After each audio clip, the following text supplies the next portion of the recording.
اب میں زیادہ ٹائم نہیں لوں گا، صرف ایک بات کر کے پھر اجازت چاہوں گا اور اپنے مہمان خصوصی کو دعوت دوں گا۔ میرے بھائی اور دوستوں، بزرگوں، حسن بھائی، سفر بھائی نظر آ رہے ہیں، ان کا شکریہ۔ عبدالرحمان خان صاحب نے اپنا ٹائم دیا، ان کا شکریہ۔ مدن ناصر صاحب ہیں، ان کا شکریہ۔ کسی کا نام مس ہو گیا تو میں معذرت کرتا ہوں، اپنی پوری ٹیم کی طرف سے آپ کو شکریہ ادا کرنے میں خوش آمدید کہتے ہیں۔ عدنان راجہ سلام ریاض صاحب کو شکریہ ادا کرتے ہیں۔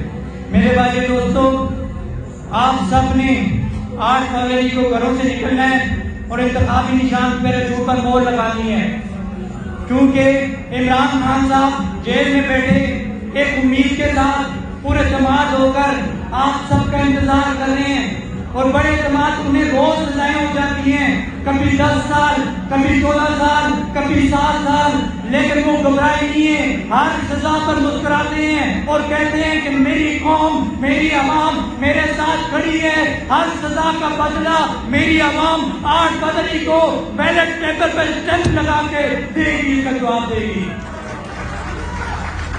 پہلے غیر قانونی اور غیر آئینی طور پر ہمارے وزیر اعظم کو کرسی سے اتارا، پھر حکومت چھینی گی، پھر پارٹی کی صدارت چھینی گی، پھر ہماری پارٹی کا نظام چھینا گیا اور ہمارے نامی گرامی شخصیات بدبخت کیے گئے، مقدمات کیے گئے، لیکن وہ نہیں جانتے یہ عمران خان کے سپاہی ہیں، یہ ڈرنے والے نہیں ہیں، یہ جھکنے والے نہیں ہیں۔ آپ ایک پتہ کرو گے یہ سینہ تان کے چلیں گے۔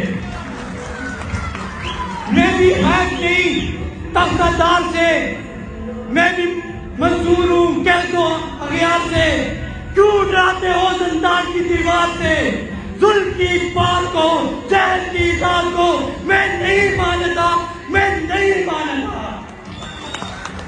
جاگ رہے ہیں، اب کی باری علی بخاری، یار کیا ہو گیا؟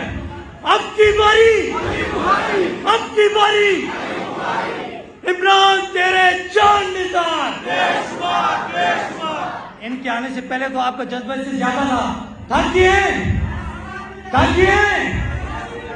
عمران تیرے جان نثار، عمران تیرے جان نثار۔ کون بچائے گا پاکستان؟ کون بچائے گا پاکستان؟